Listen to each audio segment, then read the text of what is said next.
Dipersembahkan oleh Didukung oleh Sekarang Bang Elman Saragih. Bang, Metro TV itu udah 25 tahun. Kita melewati berbagai pemerintahan.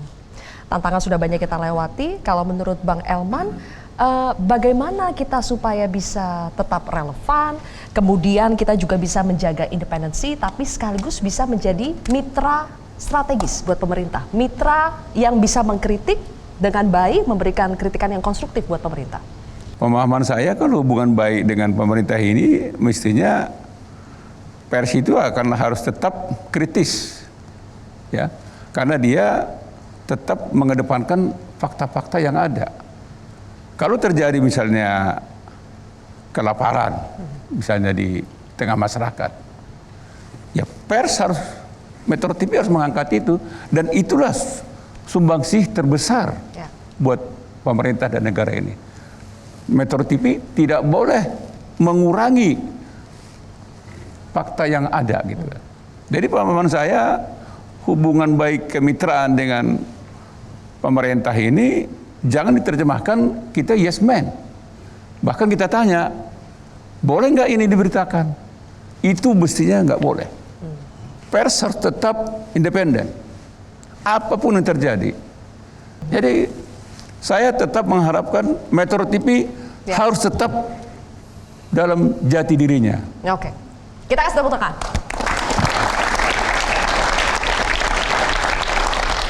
Dan sebentar Bang, ada penelpon sepertinya. Bukan editorial media Indonesia ya.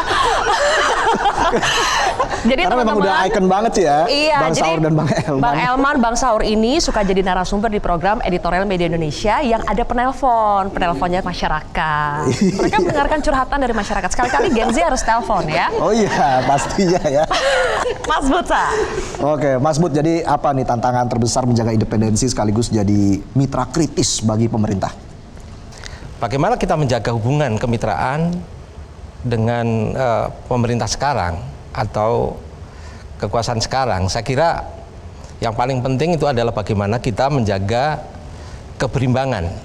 Bagaimana kita tetap menjaga ruang-ruang kritis, tetapi juga ruang-ruang di mana kita juga berani memberikan alternatif solusi kepada kebijakan-kebijakan, termasuk juga bagaimana tata kelola pemerintahan. Maka di sini adalah peran media, peran Metro TV untuk hadir bagaimana membuat sebuah kombinasi, membuat sebuah tampilan, sebuah konten yang menghadirkan dua sisi. Dari sisi aspek itu, maka disitulah kita berdiskusi, mencoba mencari solusi. Jadi program atau konten kita memproduksi sebuah konten yang substansi, sehingga ini akan bermanfaat bagi masyarakat, bermanfaat bagi pemerintah. Baik. Sekarang kita akan mulai lagi dengan games dulu. Kalau tadi kan apa yang terlintas ketika mendengar satu kata. Kalau sekarang kita punya pilihan. Betul. Jadi This or that. This or that. Nah, A atau B? Ya. A gitu ya. Iya. Langsung disebut aja. Sebut aja. Salah satunya ya. Dan kadang-kadang kita bisa tanya kenapa gitu ya. Oke. Oke, kita mulai dari Mas Budianto. Oke. Sudah siap Mas Bud? Siap lah, pokoknya siap. Nah, oke. Siapa Nisa? Mas Bud. Oke. Merekam atau direkam? Merekam. Viral atau kredibel? Kredibel. Oke. Kita kasih tepuk tangan. Mas Bud. Kita main cepet ya. Ya. Bang Don. Rapat panjang atau keputusan cepat? Keputusan cepat Tampil di TV atau tampil di medsos? di medsos. Oke, ini mah gampang buat Bang Don. Gampang ini. Terlalu gampang. Iya, apa kita skip aja deh ya? Skip aja. Jangan. Lanjut lagi ya. Mas Arief Suditomo. Baca prompter atau improvisasi? Baca prompter. Modal tampang atau modal otak? Modal otak.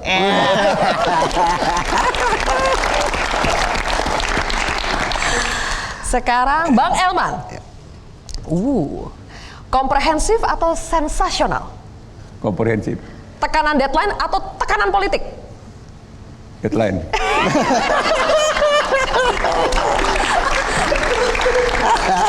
Pas. deadline suaranya agak menipis tuh. Oke, selanjutnya Bang Putra Nababan. Bang Putra. Langsung ya. Ampun. Dunia media atau dunia politik? Dunia politik. Uang atau jabatan? Uang. Oke, kita kasih tepuk tangan aja ya. Ya. Tapi Enggak, supaya ditanya. ada pos dikit tadi nggak apa-apa udah. Padahal ada yang lebih kejam nih pertanyaannya nih. Oke, Bang Saur. Bang Saur, main aman atau ambil risiko? Ambil risiko, Kecepatan atau ketepatan? ketepatan. Enggak jadi deh. Berapa? Kita kasih tepuk tangan. Lanjutkan. Udah. Lanjutkan. Enggak, emang cuma 2. Oh, Tadi iya. pura-pura aja gitu, Bang. Oh, iya. Oke, jadi ambil risiko ya. Ambil. Oke. Ternyata masih cukup mudah ya pertanyaannya ya. Masih. Masih gampang banget ini. Ini Iya. mungkin kita sekarang yang lebih susah, Sa. Kasih berat-berat dikit. Wih. Kita masih mau jalan ini Bang programnya Bang. Metro TV masih mau hidup 25 tahun lagi, Bang. Mantap. Selamanya sih, ya nggak cuma 25 tahun. Oke, kalau gitu saya langsung kasih pertanyaan aja. Kita Sesuai diskusi dengan lagi. tema kita Ya. pada ulang tahun Metro TV yang ke-25 tahun, yaitu Journey with Empatisa. Ya. Sekarang teman-teman kita melihat fenomena bagaimana semua kayaknya tuh bisa jadi wartawan. Konten kreator merasa bisa menjadi wartawan, merasa bisa untuk bertanya, menyampaikan berita. Tetapi kadang-kadang karena semuanya berlomba-lomba untuk merasa bisa, merasa cepat, akhirnya empatinya itu kurang, Sa. Padahal yang membedakan kita dengan mereka di luar sana itu adalah kita harus menjalankan tugas jurnalistik, tapi juga dengan empati. Iya, karena kita manusia bukan AI. Agak terharu dikit nggak sih? Sekarang kita ingin bertanya kepada abang-abang kita, pesan penutup ya buat kita semua di sini. Bagaimana sih supaya kita tetap bisa menjalankan jurnalisme yang penuh empati? Dan kenapa harus dengar empati? Bang Dot.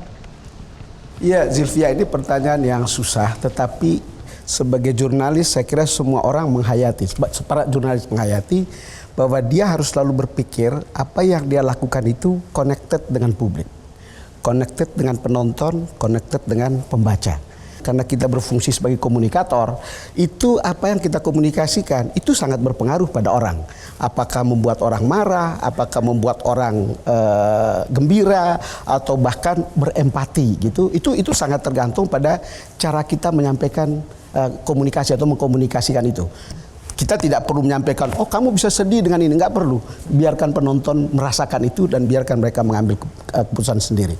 Problemnya adalah bagaimana para jurnalis menyadari itu. Ya. Bagaimana para broadcaster menyadari itu sehingga tidak sekedar menyampaikan sesuatu asal sampai gitu. Atau hanya sekedar menyampaikan and then itu gone with the wind. Ya. Itu yang tidak boleh. Sebagai jurnalis harus betul-betul hayati bahwa kita bekerja untuk kemudian dinikmati, dirasakan dan dijadikan pikiran bagi orang dan bahkan berempati pada mereka. Kita kasih tepuk tangan buat kamu. Karena rasa-rasanya hari-hari ini kita semakin diingatkan bahwa empati itu mahal harganya, Ya. Sa.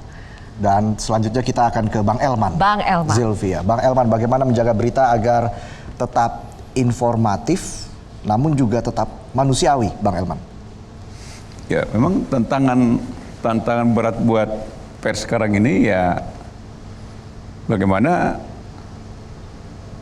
berita itu tersampaikan, tapi tetap di situ ada empatinya dan jangan sampai menyakiti, kan begitu.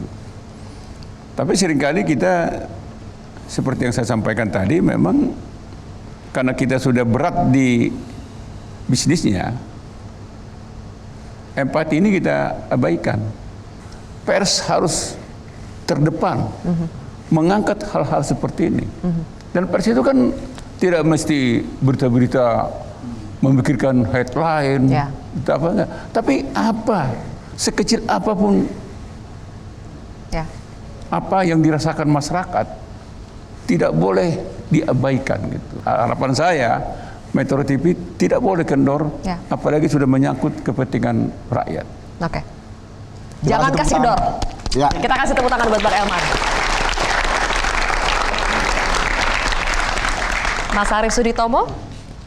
bagaimana kita tetap bisa menjalankan jurnalisme yang penuh dengan empati? Ya, di tengah-tengah tantangan kita, rating, revenue yang pada dasarnya cukup menghimpit apa yang menjadi perjuangan dan eksistensi kita, salah satu hal yang selalu saya share sama teman-teman adalah bagaimana kita selalu harus menghadirkan pemaknaan.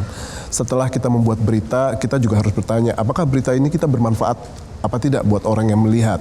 Apakah bisa memberikan sebuah pelajaran untuk mereka mengambil berbagai macam keputusan dalam hidupnya yang baik ya dan yang benar, karena begitu kita menayangkan sebuah berita dan itu berlalu begitu saja, nggak ada manfaat, nggak ada lesson learned, tidak ada contoh atau inspirasi yang pada akhirnya mereka bisa dapatkan. Saya pikir itu yang pada akhirnya akan membedakan jurnalisme yang baik atau jurnalisme yang biasa-biasa saja yang tanpa makna. Jadi bagi saya itu adalah sebuah pertanyaan basic yang kita harus ada di dalam diri kita. Jadi itu yang pada akhirnya harus selalu kita jaga agar kita tetap relevan dan agar kita bisa terus berempati sama apa yang menjadi dinamika sosial di sekitar kita. Oke, terima kasih. Kita kasih tepuk tangan buat Mas Arief Sutomo. Ya. Widih, mau ngapain Bang? Siap turun. Cuan. Gimana Mas Bud?